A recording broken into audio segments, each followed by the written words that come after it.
Maaga nga kaming natulog ni Yuna kagabi dahil kailangan namin gumising ng maaga today. Ito lang talagang problema namin ni Yuna kapag nandito kami sa Singapore. Kapag may mga lakad kami na kailangan gumising ng maaga. At dahil nga bakasyon ito, hindi naman pwedeng puro tulog lang kami. Ang hirap din naman kasing gumising ng maaga kapag nandito kami dahil ang trabaho ni Daddy ay panggabi. Umuwi siya alauna ng madaling araw o di kaya hanggang alas 2. At syempre pag uwi niya ng bahay, hindi naman pwedeng diretso tulog agad. May mga bonding moment pa kaming ginagawa katulad ng panonood ng movie o di kaya naman ay panonood ng YouTube. Nandito nga pala kami ngayon sa Harbor Front kasi nga papunta kami ng Batam, Indonesia. Pare, no, ang bakasyon namin ay naging bakasyon pa ulit. 4 days and 3 nights nga pala kami doon. At dahil hindi pa naman kami nakarating ni Yuna sa Indonesia, ay talaga namang excited kaming dalawa.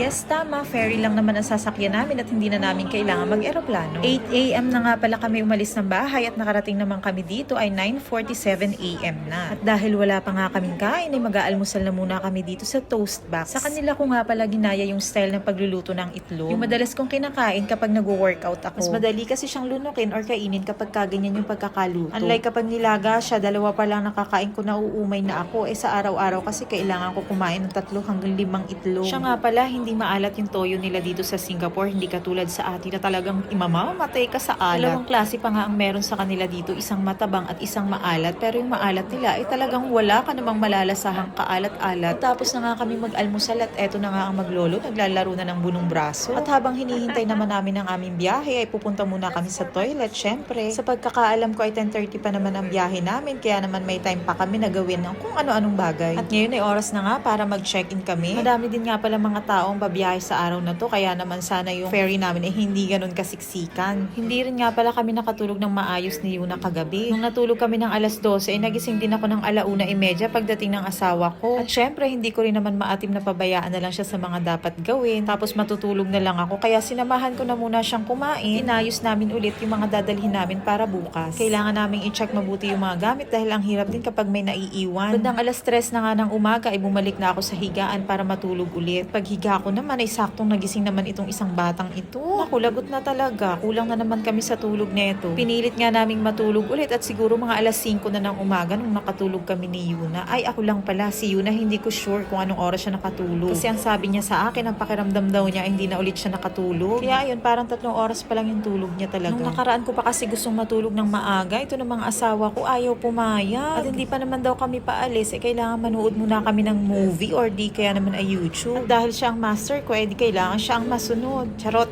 Baka di na ako bigyan ng pera niyan kapag kumontra pa ako. Ayoko na kasi mangyari yung katulad nung nagpunta kami ng Malaysia sa JB. Halos 1 oras lang talaga, idlip lang talaga yung nangyari sa amin noon. Noong pagdating namin doon ay hilong-talelong talaga kami. At sobrang busy naman na itong asawa ko na to. Bakasyon na nga, ipanay pa ang pindo. Sino kayang kachat neto? Tulak ko tumamaya sa dagat eh. De, charot lang. At ayun na nga, sa wakas, eto na, sasakay na kami sa aming ferry. Sabi nga pala ng asawa ko, 2 oras daw ang biyahe namin papunta sa Batam. Kaya naman ang plano ko nga sana ay matulog. Kanina nga itinatanong ako ni mama kung kailangan ko daw ba ng gamot sa hilo at saka si Yuna. Ang sabi ko naman ay hindi ko na kailangan kasi naalala ko naman dati sumakay kami ni Yuna papuntang Malaysia. Hindi naman kami nakaramdam ng hilo. Kapag sumasakay kasi kami ng bus, nahihilo si Yuna kaya palagi ko siyang pinapainom ng Bonamine. Sa bagay na to, nagmana siya sa akin dahil kahit nung bata pa ako ay laging yan ang problema ng mga magulang ko pag sumasakay kami ng bus. At ayan na, sa wakas.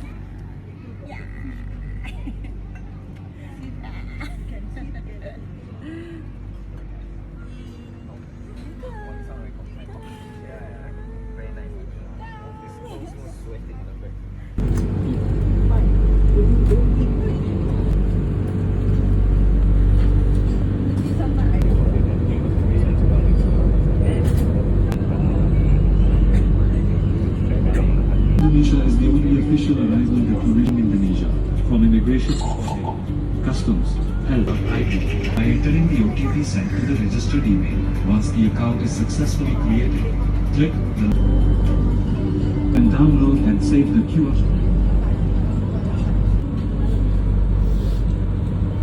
Your station, is it? My station ready by you.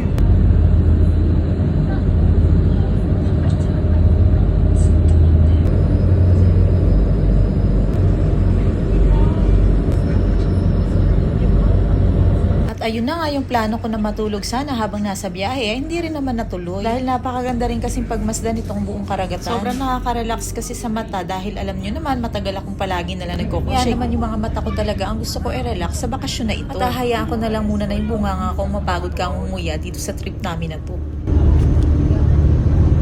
At kagalingan nitong asawa ko, nakita na nga nag-i-emote ako, bigla ba naman akong hampasin ng kanyang kayamanan? Ang sabi ko ba naman ay kuhanan lamang ako, aba, tingnan mo naman ang ginawa sa akin at ako'y pinagtripan. Di ba, Ale, manda ka sa akin, kukunin ko yung kayamanan mo na yan.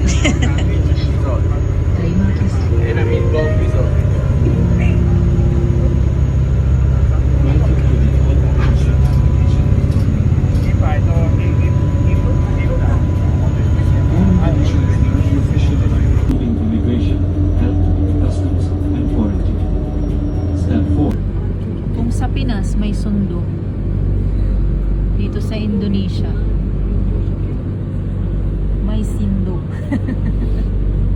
Very late. Try harder.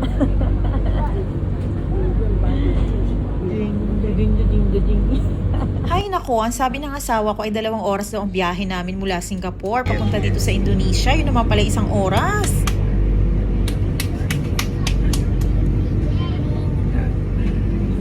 Budin.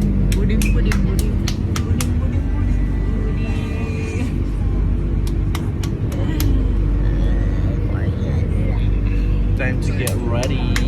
O diba ang galing, pinaasa lang ako sa mahabang biyahe, naman pala 1 oras lang. Pero okay na din yun, at least mabilis. At hindi na kami nakaramdam ng inip pa sa biyahe. Yung time difference nga pala, 1 hour late ang Indonesia sa Singapore or Philippines. Ang Singapore at Philippines kasi same time lang. Pero alam nyo ba na ang alas 7 sa Singapore ay halos maliwanag pa? Hindi katulad sa atin sa Pilipinas na ang 6:30 PM ay talagang madilim na. At mas nakaka-amaze naman sa Dubai dahil ang alas 8 o alas 9 ng gabi ay talaga namang maliwanag pa.